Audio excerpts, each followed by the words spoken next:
Hello and welcome to episode 2 of the Internal Chatter podcast. I'm Sam Coombs, joining you from South Portland, Maine, alongside my co-host Justin Gaither, joining you from Tempe, Arizona. Hello. Today's guest is Tim Gelt, and we're pleased to have him. Yeah, Tim, what a nice guy. Never met him before this. Such a great dude with some really awesome stories. Yeah, Tim comes to us with a 18-year PR background with the Denver Nuggets. He has now transitioned his career to the entertainment side of things with music. He's a lifelong Denver native, an awesome guy with a unique story, and one of the nicest guys in the biz that you'll come across. And without further ado, we bring you Tim Gelt.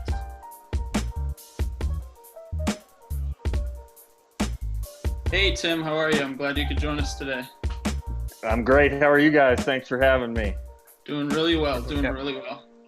So where are you coming from today? Denver, right? Denver, Colorado? Yes.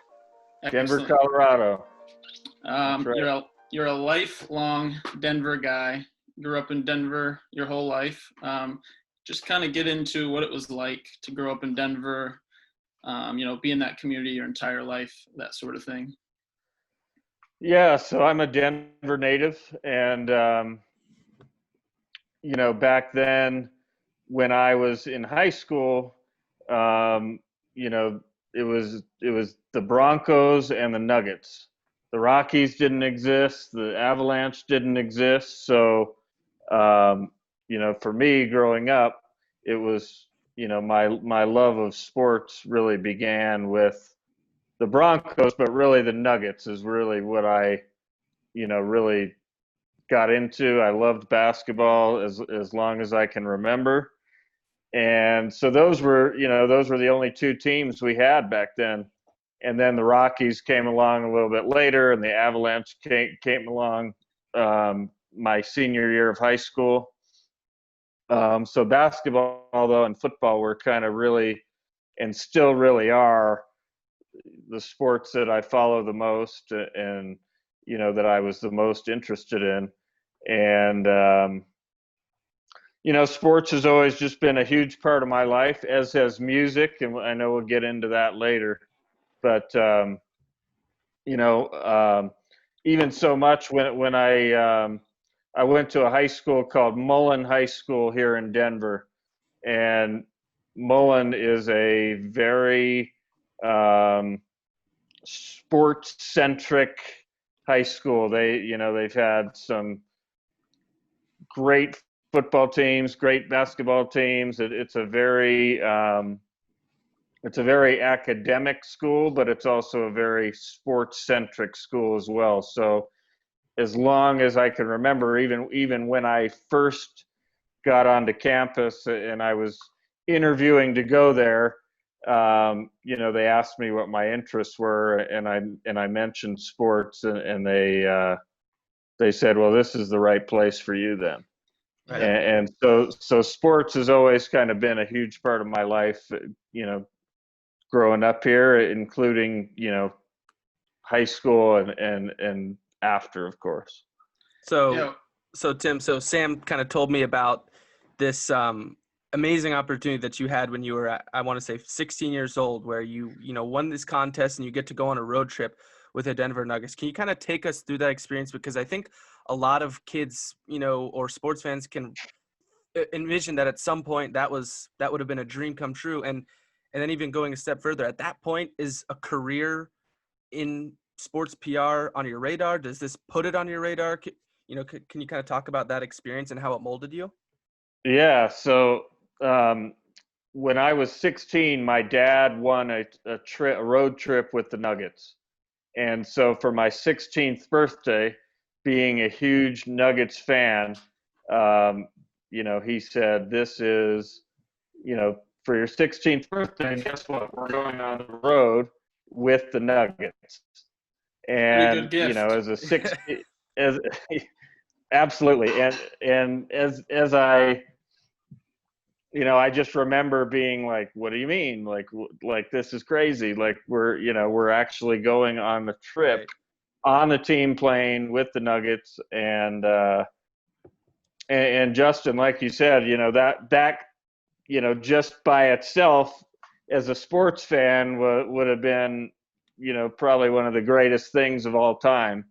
And then, but I was so fortunate that we had um, a PR person that was kind of in charge of telling us where to go, when to be there.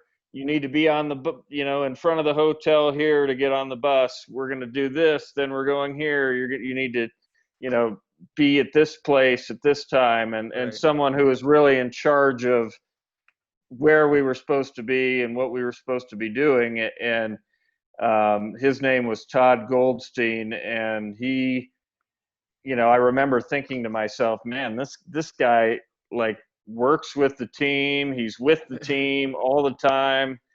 Like this is what a career and what a job. And so I was very fortunate to have met him on that trip.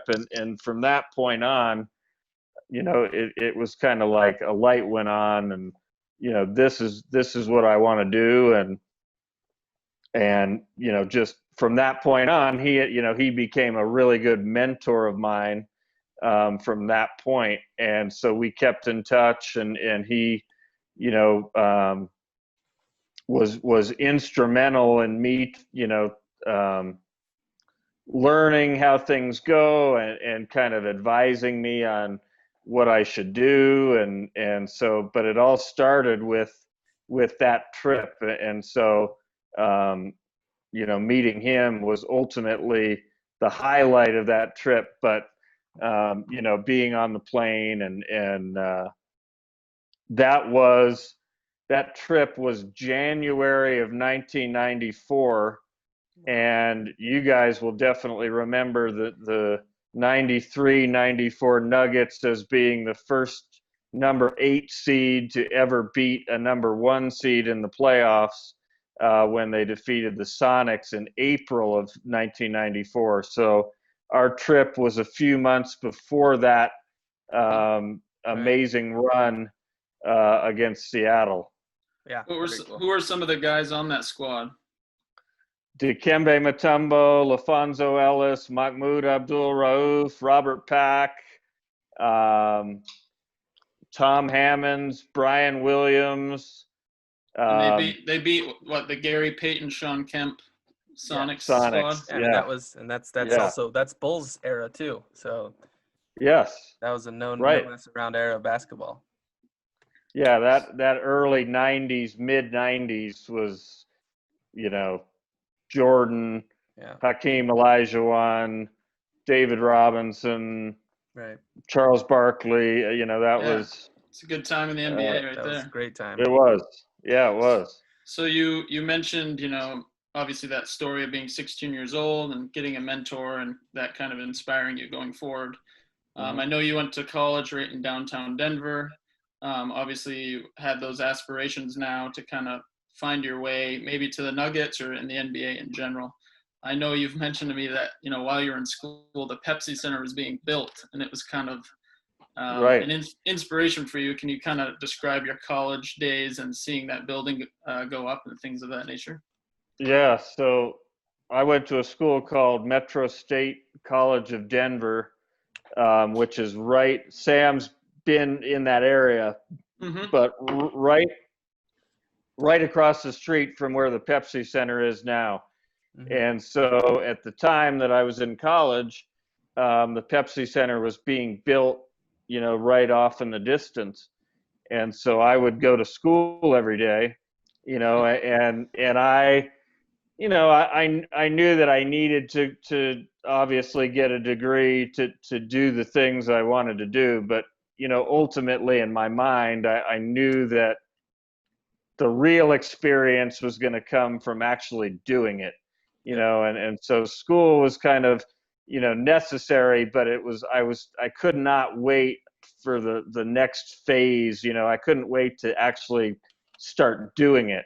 Right. I'm with you. And you guys definitely know how that feels. And, so I was, seeing this huge arena being built, right across the street. It's a massive building. And so, you could see the cranes and you could see everything, the construction going on, as I was going to and from class every day. And, so that definitely was certainly motivation. This is where I want to be. This is why I'm going to school. Right. This is what, I don't really feel like going to school today. Well, this is why you're going to school today, Right. to hopefully get to that, to be in that building and to be a part of that.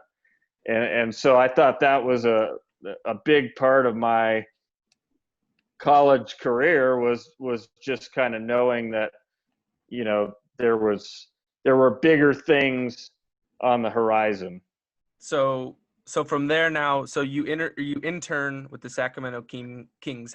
How exactly does that opportunity come about? And obviously then, molds your whole career. So how does that kind of come about?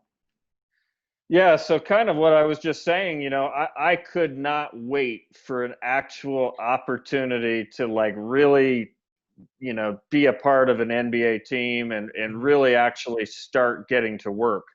So the spring before, I think it was the spring of my junior year of college, and this was, email existed, but it was not even close to what we know it as now. Right. It was very beginning stages, and so my junior year, I'm sitting there, literally writing letters, handwritten letters to NBA teams, and it was, I look back on it and I laugh about it because it was very, just, naive.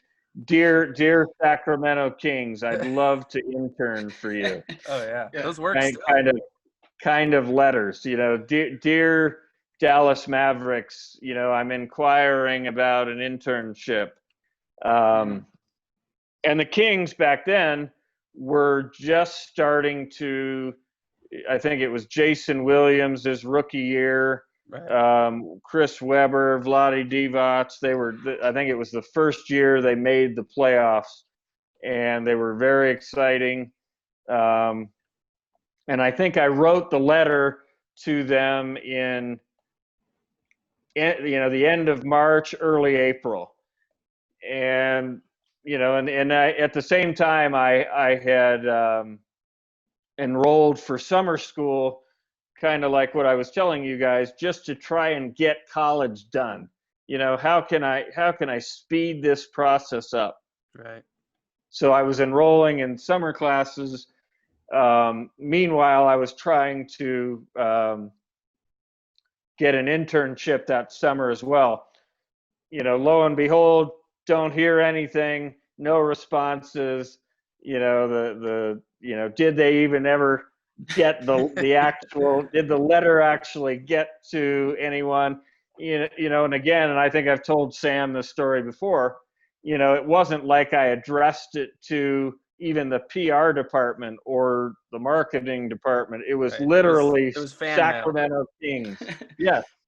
It was literally the Sacramento Kings. Right. And That's awesome. didn't really think anything of it. Gave it a shot. Nothing. Didn't hear back. And started summer classes in June, and then like the third week of summer classes, it was like probably like the 15th, the 18th of June. I'd already been in class for 3 weeks, and I get a call from the PR director with the Sacramento Kings. Hey, Tim, we got your letter.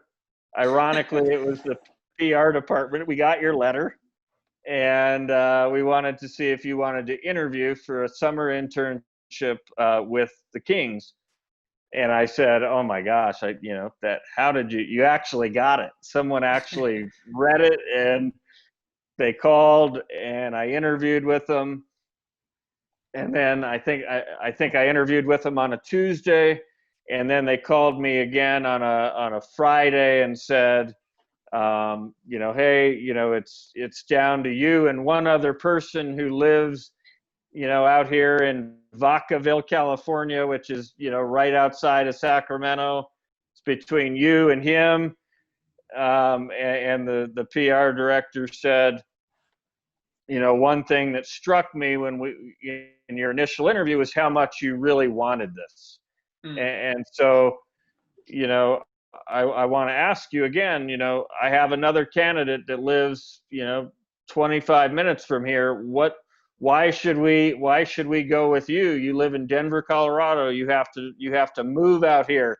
You have to drive out here. You have to, this kid lives right here. And I said,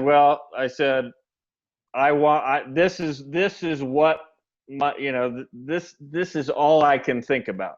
If you tell me that, you're going to give me this opportunity, I'm going to get in the car, I'm going to drive, I can be there in 3 days. And this is literally what I have wanted my entire, since I knew that these jobs existed. Right. And so he said, okay, well, thanks for that. It's a Friday afternoon. We're going to call you on Monday. We'll let you know. And that was probably the longest weekend I've probably ever had in my life. Yep. I know how that is. Yeah. These are like huge moments. And, he basically said, sit the weekend, think about this and nothing else for the entire weekend. And you probably made your decision within 5 minutes. Yeah, he called on Monday and he said, hey, we love your passion. We love what you're all about. We love that,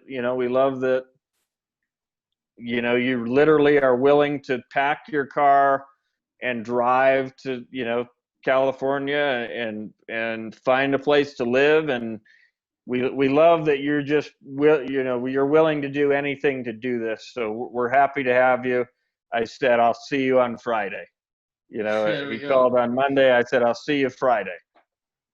Yeah. So obviously that was the start of your career, and sounds like an awesome experience and something we can relate to as far as, how the process goes for your first internship and your feelings about it and the excitement.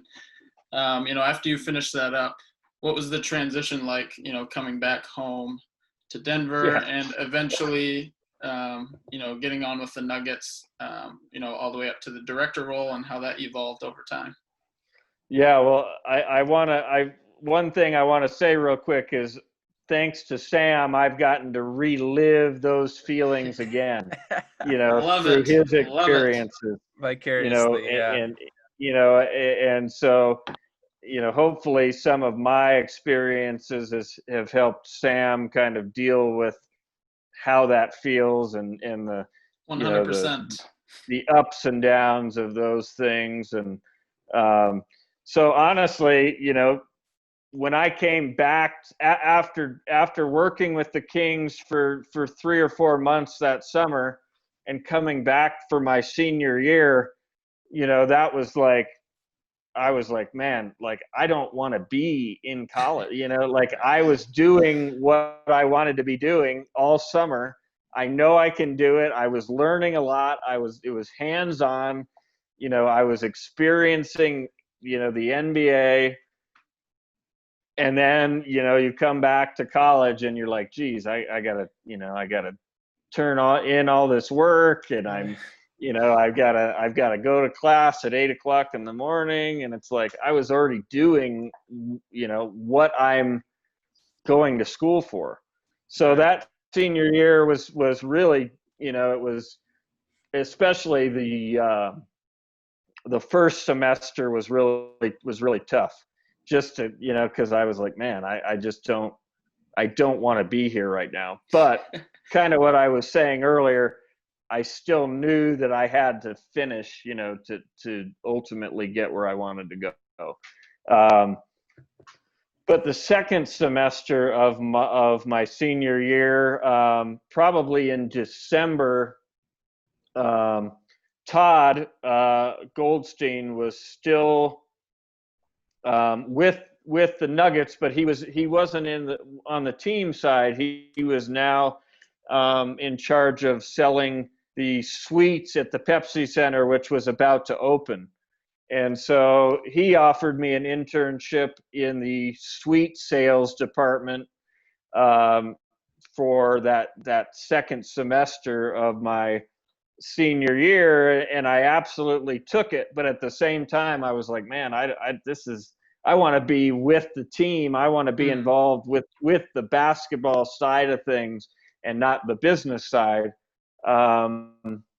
But it was the opportunity that was there for me, and it was the opportunity to learn more under Todd, and I was very loyal to him, and he got me in there, and so I just I learned as much as I could. I worked hard. I did the job that was that I was presented, and then they actually offered me a job at the end of that internship in that department, and I turned it down, and my parents were like, what are you doing? This is what, this is you're at the Pepsi Center. What do you mean you're turning it down? Right. And it just wasn't, my desire was to be a part of the team and the basketball side of things. And so I turned it down, and one of my other bosses, said, hey, we respect that decision. We know that basketball is really your passion and that's what you want to do. And so she ended up putting in a good word for me with the PR department, with the Nuggets, and they didn't have anything available at that time. So I kind of just started doing some odd jobs from, May and, that summer. And then in August, the Denver Nuggets PR director at that time, Tommy Shepard, called and said, hey, we have an internship open for next season. Are you interested? And I said, absolutely. I'd love to. I'd love it. I think I interviewed with him at a restaurant across from the Pepsi Center, and I signed on, and I was there, and I was there for 18 years from that point on. I was an intern for 2 or 3 years, and then I was an assistant for another 2 or 3 years, a manager for probably 4 or 5 years, and then I was a director for 9. So it started with an internship, and it started with knowing deep down what I wanted to do. Yeah. If I would have taken the job in suite sales, that would have been great. And I have, obviously that, I probably would have had my career would have gone a different direction. But, I stayed true to what my real desire was. And luckily that ultimately paid off. Yeah. Yeah. I think those, that decision-making can always be tough, especially early on in your career. You're going to have to make a tough decision at some point, but staying true to what you want to do, I think, is really important. It can be really hard. I think you guys probably can attest to this too. I think early in my career too, I feel like a lot of these teams, they throw out that hook of, hey, work in our ticket sales department, and there's a lot of jobs that are available in ticket sales, and it's kind of like their way of getting you there, which is great. But you blink, and you're there, and then all of a sudden, 5 years later, you're in ticket sales. And so that was a hard decision, because it was like, this is what we know, and this is what's in front of you, and then the unknown is over here. Right. And so, to turn that down was difficult, but it just was not. I had done that, internship for 5 months, and I knew what it entailed, and it just wasn't for me. And so luckily, I trusted and believed that I was supposed to do something else, and luckily it worked out. Yeah, I want to get into a little basketball. Obviously you were director for 8 or 9 years, you said. Yeah. I'd like to hear some unique stories from being in that role specifically and working with guys like Carmelo Anthony, Allen Iverson, even some of the guys from the current group that were just in the Western Conference Finals. Yeah. Well, I mean, they were, you mentioned those guys, and I think the cool thing for me was seeing Joker and Jamal in particular drafted. I was still there when they were both drafted, and then to see, how they played, in the playoffs this year. I mean, they especially Jamal Murray, I mean, literally became a star in front of our eyes. Incredible. And so, for me, I remember, the day he was drafted, and how thankful we were. We had the 7th pick in the draft that year, and I remember thinking, how is Jamal Murray going to even get to 7? And Buddy Hield was drafted at 6. I think Dragan Bender was drafted by Phoenix, number 4 that year. And so there were some things that happened. At the time they were saying, who's better, Jamal Murray or Buddy Hield? And I think Buddy Hield he's still become a pretty good player, but we couldn't believe that Jamal was there at 7. Yeah, I mean, just stories like that, remembering these guys when they were drafted. Melo has had an unbelievable career. And so for me, I remember when Melo was a 19-year-old rookie, and he took us to the playoffs. As great as LeBron is, Melo took the Nuggets to the playoffs his rookie year, and LeBron, I don't believe, did that. And so, at the time it was like, it was unanimous on Eastern and Western Conference. I think Melo was the Western Conference Rookie of the Month every month that year, and LeBron was the Eastern Conference Rookie of the Month every month. So, seeing those battles early in their careers, and just, having some great playoff runs. The Nuggets obviously just lost to the Lakers in the Western Conference Finals, and had not been to the Western Conference Finals since they played the Lakers in 2009, which I was very fortunate to be a part of that. And obviously Kobe, just ushered us right out of the playoffs that year. And, and so having memories of, playing Kobe in the playoffs, which reminds me, I'll tell you, this is a story you'll really like. Perfect. The year before that, 2008, we played the Lakers in the first round, and they were the 1 seed. We were the 8 seed. And, Kobe and Pau Gasol they were just dominant. And so we really didn't have a shot, probably, most people were predicting we were going to get swept. We just, we were the 8th seed. We had Melo, we had Iverson. We had a tough season. We just weren't that good that year. And so the first game 1 is on, I think it's on ABC on a Sunday afternoon, matinee, Staples Center. And, we get on the bus. There's 2 buses that go to the arena. So the first bus is usually for, like younger players and staff members, people like me.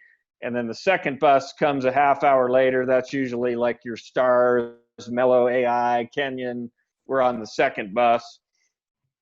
And so, again, we just, it was David versus Goliath. We knew what we were up against. And we get on the bus, the first bus, we're heading towards the arena, and all of a sudden this huge explosion comes from the back of the bus.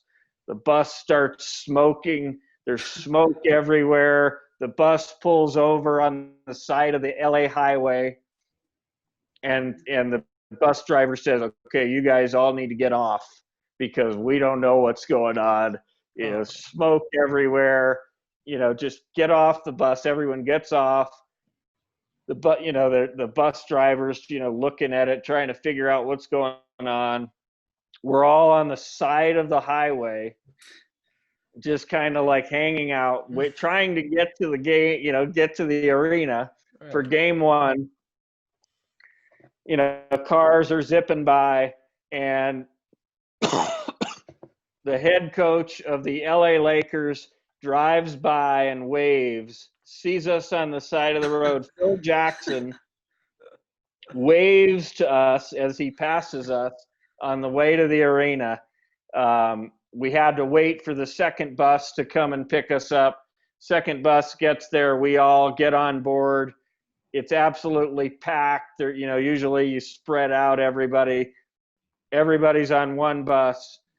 We get to the arena and we get blown out in game one and swept in the first round. And that was kind of how that series started.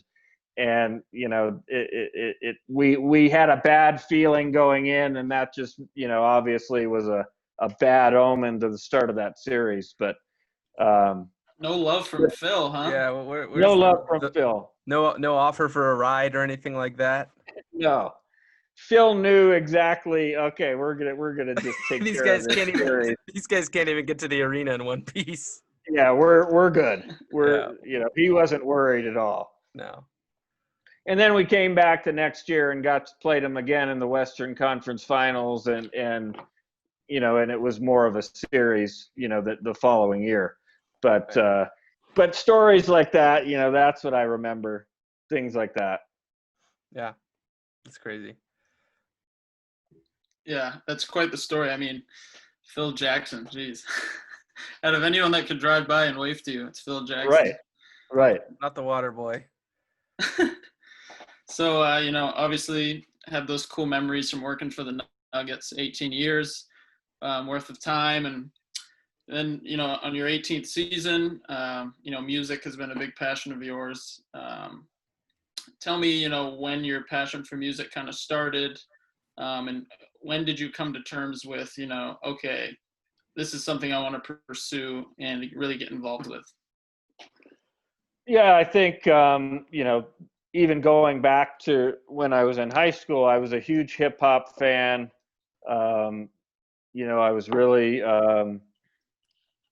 especially in the early 90s, that was some, really great hip hop. You had Tupac and Dr. Dre and Snoop and Death Row Records, and, later on Bone Thugs and Harmony. Like those were all, that was usually what I was listening to back in those days. And hip hop's always been a huge part of my life. And obviously, throughout 18 years in the NBA, obviously hip hop and the NBA kind of intertwine. And so, it's always kind of been my second love, next to basketball. And, I was very fortunate to befriend Janae Aiko early in probably about 6 or 7 years ago. And through her, I was able to kind of see that side of music, and being in the studio with her, and being at shows and meeting her producers and her team that she has around her, and really kind of seeing how that works. And so during those years, I was always in the back of my mind, wondering if music could be, could I have an impact on music, in the same regard that I did in the NBA. And so those feelings kind of got stronger stronger, and the desire to try something different, and just really kind of got stronger every year. And then, I think I was just, at that point, I was just ready to try it and try and do something different. And I had 18 years in the NBA is a really long time. And it's a lot of, as you guys both know, right? It's a lot of work, and there's not a lot of time for much else, besides what you're doing. And there was a lot of travel, and I was traveling on 90, probably 93% of the trips. And it was a great run, and I obviously have some great memories. I have some great friendships and great experiences. And I just decided that it was time for me to try something else. And I went for it. I also, I think right around that time, and Sam knows this all too well, but I turned 40, I think, during the season before I left.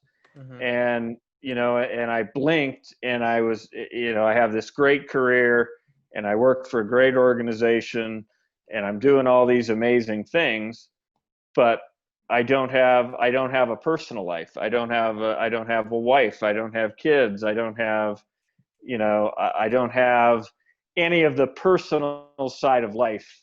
And so, you wake up and you blink, and you're 40 years old, and you go, I don't have any of the personal side of things. Yeah. And so that certainly wasn't the reason that I left. The reason I left was definitely to try something new, but it's not a coincidence that within, 2 or 3 months of me leaving the NBA, that I found, the love of my life, and, started a relationship with her, and have been living with her ever since. And ultimately finding what really truly matters. Sports is awesome, and doing doing what you love to do is amazing. But there's also so much more to life as well. And it really took me leaving the NBA to find that. So transitioning to music, was there any kind of growing pains when you first get there? Like, kind of what's that transition like? Obviously you're used to, here's my job, 18 years of, working in sports PR. Like you said, it's a lot of work, but it's not a lot of, it's a lot of stuff that how to do it. It's just a lot. So kind of what's the difference? What's the biggest thing that you kind of noticed? The biggest thing is people know who the Denver Nuggets are. I tell you, hey, I call you on the phone, Justin, and I say, hey, this is Tim Gelt with the Denver Nuggets. And you go, oh, hey, how's it going? Right. And you probably give me the time of day. If I'm calling you about a new artist that I'm working with, you go, well, who is that?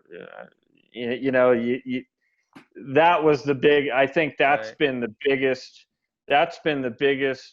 adjustment, is that, you can get into conversations with, having the NBA and the Nuggets behind you. When you have a new artist that you're working with, or that you're trying to promote, you have to, it actually reminded me of, you guys appreciate this, when you guys are interns and you're trying to get your foot in the door with the Diamondbacks or with the Cavs. It reminded me of that kind of grind, having to really make a name for yourself, having to really, do whatever it takes to get, to get the phone call, to get the email back, right? It's a, you really have to just put in the work. And so I actually really loved that. I loved kind of getting back to that grind, and really having to kind of prove myself again from the the starting gate again. So I've actually loved that challenge of that, but that was a huge adjustment. Yeah. So going into that, you've worked with a few artists, local Denver artists, things of that nature. Kind of what projects have you been mostly working on right now, and how has it been going?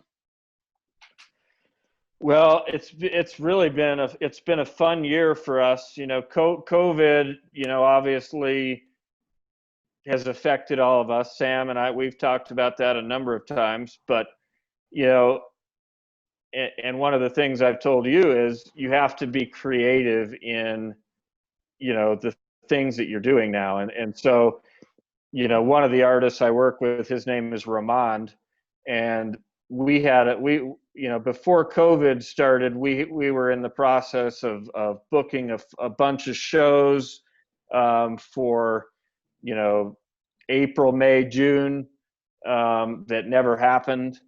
And so, it was all about just what else can we do? And obviously there was all these things that happened in May around social injustice and things like that. And Ramond actually recorded a song called "I Can't Breathe Again" with some other artists, and we, it's a song that hit home for a lot of people, and we've had a lot of interest in it. So we were really busy, trying to get that song and that message out to people.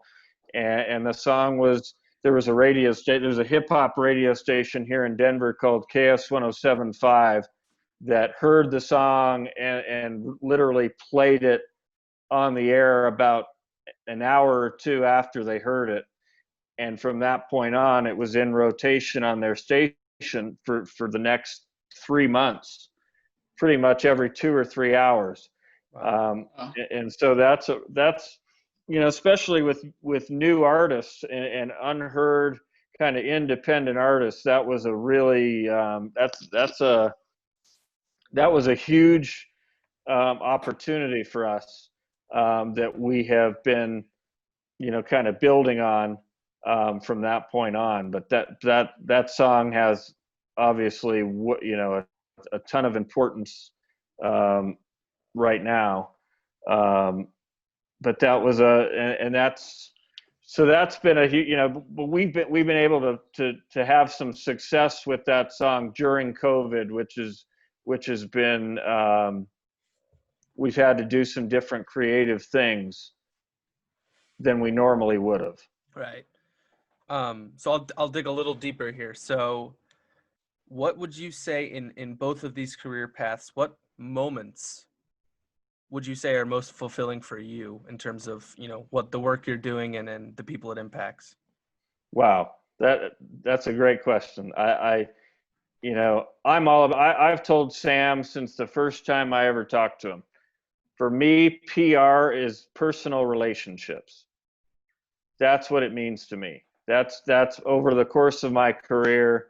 That's what, I'm all about the people that I work with. And so whether that's, the players I've worked with over the course of my career, or, people like Sam, who I've mentored along the way, Ramond, who I work with now, it's all about, it's all about seeing them succeed, seeing Jamal, playing the way he did, I love seeing that. He's someone that I remember as a 19-year-old rookie. Right. Seeing Sam, get an opportunity with the Cavs, the moments like that. I mean, that was a huge moment. Like we were super happy about that. Ramond, hearing that song on the radio for the first time was, absolutely incredible. Those are the moments, the moments that really, you put in all the work, and then seeing those things happen, that's what it's all about. Yeah. Awesome. Yeah. That's really awesome. Just a couple more things before we end the discussion, but I guess what would your, biggest word of advice be to someone that's looking to crack into the industry, and, be successful as well? Well, you're not going to be surprised at this one. Respond, respond, respond, respond. It is so easy in 2020 to, for people to just say, I'm too busy. What's this? What's this email? I don't need to respond to this. It's so, so important to respond. It's just, I just can't say that enough. You will stand out if you respond. And that's sad to me that I say that, but it's sad because people don't really respond. They just don't, they just don't see the need. It doesn't, I don't have time, blah, blah, blah. It doesn't, this doesn't benefit me, respond. When you respond, it just opens up so many doors. And, obviously, we've all gotten those emails or those calls. Hey Sam, this is the Cleveland Cavaliers. We'd love to interview you. We'd love to hire you. Yeah. Justin, you've had those calls, but for all those, it's just nice to hear back. When you said, Absolutely. hey, it's kind of like, and I'll go back to my Sacramento Kings letter. The Sacramento Kings responded to a generic letter. Fan mail. And it was fan mail. yeah, fan mail. And they responded. And that was a huge, huge thing. And so that's a huge piece of advice for me to you guys is, I don't care who it is. And Justin, this, someone writes you guys, hey, we'd love to do an interview with so-and-so on the Diamondbacks, blah, blah, blah. And it's a small blog or it's a small, whatever it is. Yeah. And even if, this is the thing people ask me about.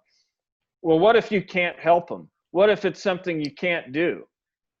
Then I would just respond and say, hey, thanks so much for your interest in our team or our players.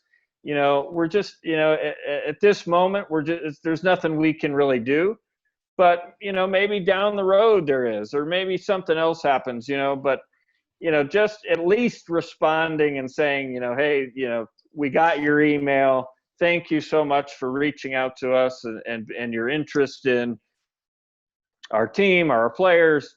It's not something we can do right now, but maybe we could revisit it down the road. Or maybe we could do this, or maybe we could do another version of your request. Yeah, I think that's a really enlightened point of view. And I think that's not something that people really talk about, that we don't respond very often. Like you said, we all kind of can think of a million excuses of why I'm too busy to respond right now. Or like you said, that's not, top of my priorities, so I'm not going to respond. But I think especially for people like Sam and I who recently have been going through this, the journey of trying to break in, when you get those responses, it means a lot. It really means a lot, Sure does. especially when it's someone you don't necessarily expect to respond. So I'm glad you brought that up. And I think that's very poignant and a really great point of view as well. Thank you. Well, I think you could say, you get, especially with you guys in the position that you're in, wouldn't you say even when you get responses that maybe isn't what you want to hear, you at least can say, oh, well, at least I know where I stand. It's closure. It's closure. Instead of just being hung out to dry and we never hear from that, we applied for this job and we never hear from them again. Right. It just, when you break it all down, what is responding? Effort. It's effort. Mm-hmm. And that's what it's all about. Yeah, exactly. Yep. Well, the last question I have for you, Tim, is a little bit of a fun one. Yep. You're a big music guy. So we just want to know, you're driving down the freeway in Denver. You're alone in the car. You got the windows down. What's your go-to song that you're gonna belt out on the radio? It comes on, you just crank it up. Wow. That's a tough question. We're talking It's built. gotta be something Tupac. I don't know exactly what song it is necessarily, but it's gotta be a Tupac song. Tupac is my all-time favorite artist, and I share a birthday with Biggie Smalls, but Tupac is my favorite artist of all time. So it would definitely be something Tupac. Well, there you go. I can't complain about that answer. Awesome. Well, great answer. Yeah. Well, we appreciate you joining us from Denver today. And thanks for your time. It was a really fun time chatting with you. Yeah, Tim, thanks a bunch. You've been great. It was awesome having you. Nice to meet you, Justin, and I appreciate you guys having me on. Thanks so much. All right. No problem. Look, lately I've been seeing fake signs. Like Welch's say we heard it coming through. Thanks for tuning in to the second episode of Internal Chatter. Special thanks once again to Tim Gelt for joining us. Truly one of the best guys in the industry. Check out Tim's client Ramond on all social media platforms at Ramond Official. You are currently listening to Zone from his album Seeds, and be sure to check out I Can't Breathe Again and all of his other music. Another special thanks to our brilliant editor Jacob Franklin and our social media content coordinator Steven Onaveros. For Sam Coombs, I'm Justin Gaither. Stay tuned, folks. We'll chat soon.